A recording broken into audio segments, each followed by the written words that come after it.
Hey, what's up, guys? My name's John. Welcome to Daily Theology. Great news. Pastor Artur Pawlowski from Canada has been released. He is out of jail, and this is an interview from Rebel News with him and his brother, and they describe the conditions as being tossed around like a piece of meat. He says they're not playing, and it's serious. So I wanted to encourage you to go watch the full interview. It's a short interview. I'm just going to play a little bit of it here, and then I'll put a link for you to go check it out.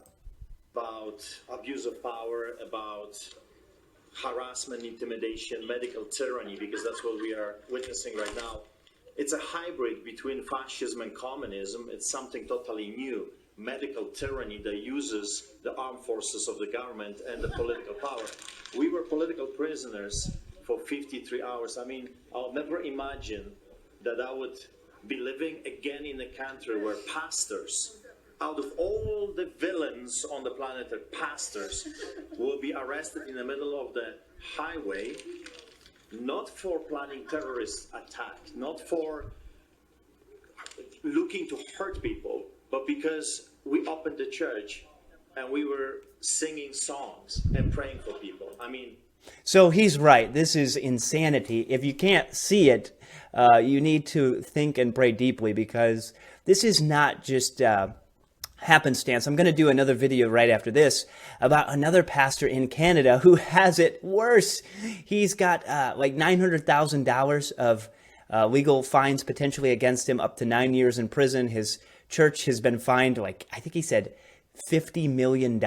It's insanity, absolute insanity, potentially fined that much. So I'm going to do that video, but there's a full assault on Christianity and the Bible and the gospel happening in Canada and in much of the Western world. So don't be fooled by this, especially here in the good old US of A, especially if you're in the Bible Belt. It doesn't mean these people around us will turn on you like nobody's business. It's just the numbers. It's all about what's popular. Moral conviction and the heart will be revealed and tested by persecution. And that can be a good thing for us as believers, and something we must be prepared for. We must be prepared, as Erwin Lutzer wrote in his book, We Will Not Be Silenced.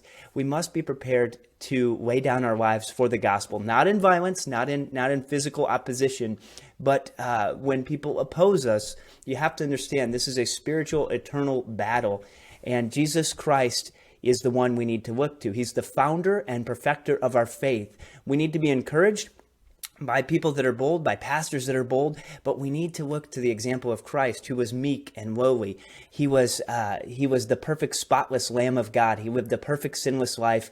On the cross, he paid an infinite debt. The wrath of God in hell that you deserve was poured out on Jesus. He physically died, shed his blood and died, was placed in a rich man's tomb, and on the third day rose. And he is risen, reigning, and he is coming back. And each day, every generation has thought, this is the one, we're the ones.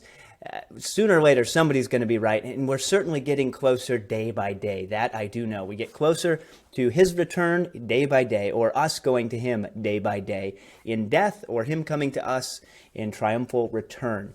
Thanks for watching. Please remember to pray for Pastor Artur and the other Canadian pastors, and remember to hammer that like button, like the 95 Theses. And if you haven't yet, come on with your doing. Subscribe to the channel. I'm trying to reach lots of people. This bird, he's expensive to feed, and I've got William Tyndale holding up the camera, so he's not cheap either. Thanks for watching, and God bless.